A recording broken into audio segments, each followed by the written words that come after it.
अस्सलाम वालेकुम। अबरार रशीद आपकी खिदमत में हाजिर है। सबसे पहले तो आप लोगों को, तमाम पाकिस्तानियों को, आप पाकिस्तान में, दुनिया में जहाँ भी हैं, जहाँ भी आप मेरी वीडियो देख और सुन रहे हैं, आपको योम आज़ादी मुबारक हो। आज हम 75वां योम आज़ादी मना रहे हैं। आप सबको दिल की गहराइयों से इस योम आज़ादी के मुबारक मौके पर मुबारकबाद पेश करता हूँ। और साथ ही साथ रिक्वेस्ट ये है कि अगर अभी तक आपने चैनल को सब्सक्राइब नहीं किया तो इसे सब्सक्राइब कर लें, जो बेल आइकन है उसको प्रेस कर दें। और साथ ही साथ अब आप मुझे छोटी मोटी खबरों के लिए, ताज़ा तरीन खबरों के लिए इंस्टाग्राम पर भी फॉलो कर सकते हैं। और इंस्टाग्राम का जो मेरा आईडी है वो आपको आपकी स्क्रीन पर नजर आ रहा है। योम आज़ादी से मुतालिक थोड़ी सी गुफ्तगू करूंगा। मुझे मालूम है जो थंबनेल पर आपने पढ़ा है कि धड़ाधड़ वीज़े क्यों लग रहे हैं और अब टेस्ट की फीस भी कम हो गई है, उस पर भी बात होगी। लेकिन सबसे पहले तो यह है कि पूरे पाकिस्तान में योम आज़ादी जो है वो जोशो खरोश से मनाया जा रहा है।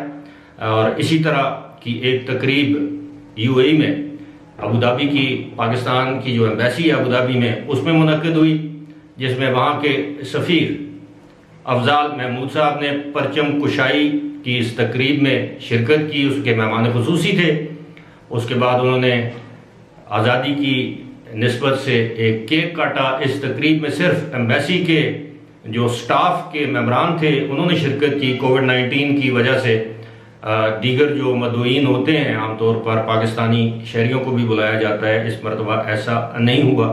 बहरहाल एक मुबारक मौका है और उम्मीद है कि जिस तरह हमने अंग्रेज़ से आज़ादी हासिल की थी और आज हम किसी हद तक कुछ दूसरी कौमों के नफसियाती तौर पर ग़ुलाम बन चुके हैं, अल्लाह ताला हमें इस ग़ुलामी से भी आज़ादी दे। मैं किसी कौम का जिक्र नहीं कर रहा, लेकिन जितने भी ममालिक या अक़वाम के हम ज़हनी तौर पर, नफसियाती तौर पर ग़ुलाम बन चुके हैं, अल्लाह ताला हमें उस ग़ुलामी से भी निजात दे, आमीन।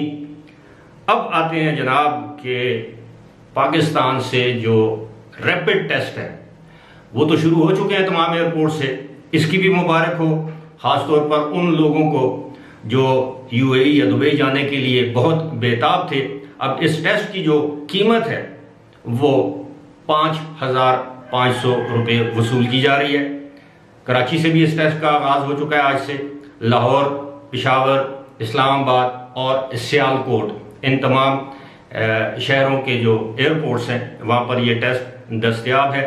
आहिस्ता आहिस्ता मुश्किलात में कमी आ रही है, लेकिन सबसे अच्छी खबर ये है और मेरे लिए हैरान कुन खबर ये है कि अब यूएई, ख़ास तौर पर मैं दुबई की बात करूँगा, कि धड़ाधड़ विजिट वीज़ों के इजरा का काम जो है वो शुरू कर दिया गया है। बड़ी खामोशी से, इसका कोई ऐलान नहीं किया गया। यहाँ तक कि गुज़श्ता रोज़ चंद साहिबान ने अपने वीज़ों की तफसील मेरे साथ शेयर की। उनको जुमे के दिन, यानी छुट्टी के दिन भी उनको वीज़ा जारी किया गया। आप सबको मालूम है कि आम तौर पर जुमे और हफ्ते को वहाँ पर हफ्तावार तातील होती है, लेकिन इसके बावजूद ये वीज़े जारी किए जा रहे हैं। जिन लोगों ने अप्लाई कर रखा था अब उनको 24 से 48 घंटे के अंदर अंदर वीज़े जारी किए जा रहे हैं। अब आप लोग, बहुत से लोग मुझसे सवाल करेंगे जी कि कौन सी एजेंसी या ट्रैवल एजेंसी के ज़रिए वो वीज़ा हासिल कर सकते हैं। तो मेरे भाइयों, इस हवाले से मैं किसी ट्रैवल एजेंसी का नाम लेने से कासर हूँ, ना मैं किसी को रिकमेंड करूँगा, क्योंकि खुदा न खास्ता कल आपके साथ कोई फ्रॉड हो जाए, धोखा हो जाए,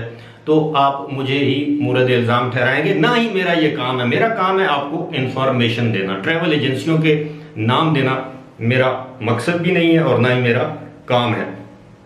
इसके साथ साथ मैं ये भी बता दूं कि फैमिली वीज़ों का इजरा भी शुरू हो चुका है।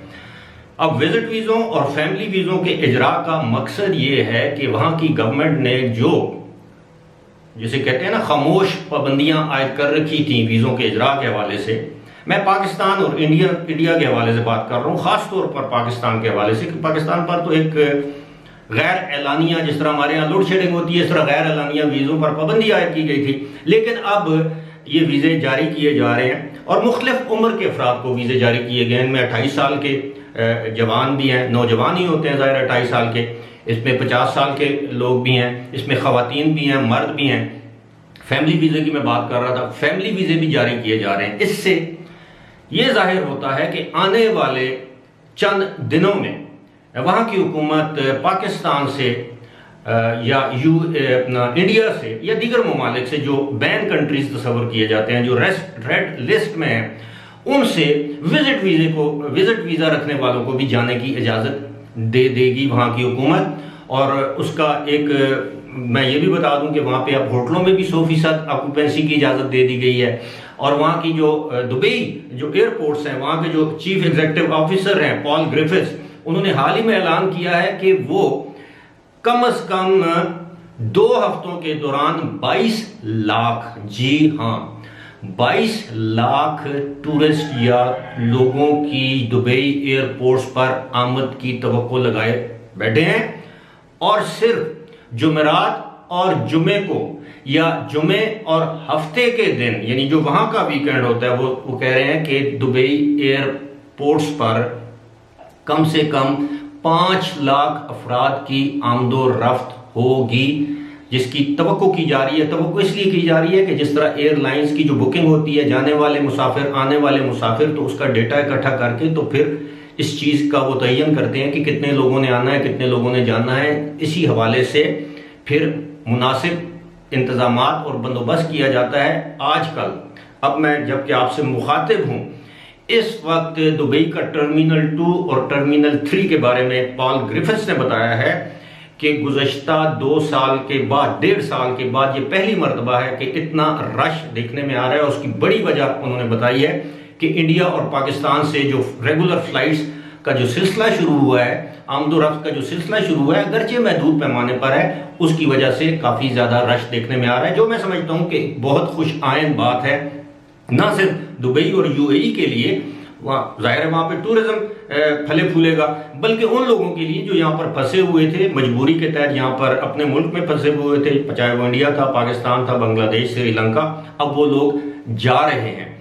कुछ लोगों ने मेरे साथ रब्ता किया है कि जनाब उनको 15 अगस्त की फ़्लाइट नहीं मिली, 16 की नहीं मिली, उनको 19 अगस्त की फ़्लाइट मिली है, किसी को एयर ब्लू की मिली है, किसी को PIA की मिली है, किसी को एमिरेट्स की तो 1 सितंबर 5 सितंबर तक फ़्लाइट्स अवेलेबल नहीं है इस्लामाबाद से कम अज़ कम। तो जहाँ से जिसको जो अर्जा या सस्ती फ़्लाइट मिल रही है वो पकड़ रहा है और जा रहा है। मेरी भी आपसे गुजारिश होगी कि अगर आप के वीज़े में अभी वक्त है, वैसे तो वीज़े में एक्सटेंशन दे दी गई है 9 दिसंबर तक, आप सबको मालूम है, लेकिन अगर आपके वीज़े में वक्त है और आपके हालात, वहाँ की नौकरी, वहाँ का कारोबार इजाज़त देते हैं, तो मेरा आपको मशवरा होगा कि आप अपने ट्रैवल प्लान जो है वो 20 अगस्त या 31 अगस्त के बाद बनाएं। आपको टिकट काफ़ी सस्ता मिलेगा। फिलहाल जो टिकट की जो प्राइसेस हैं, जिसको हम कहते हैं, वो आसमान से बातें कर रही हैं, लेकिन मजबूरी के तहत जिन लोगों ने जाना है वो महंगा टिकट भी खरीदेंगे। और जो लोग यहाँ पर रहना मजीद 10-15 दिन के लिए अफोर्ड कर सकते हैं, I think they should wait and see. Ticket की प्राइसेस भी नीचे हो जाएंगी और तब तक पाबंदियों में, सफरी पाबंदियों में मजीद नरमियों का ऐलान भी किया जा सकता है। फिलहाल इसके साथ मुझे दीजिए इजाजत। खुदा हाफिज।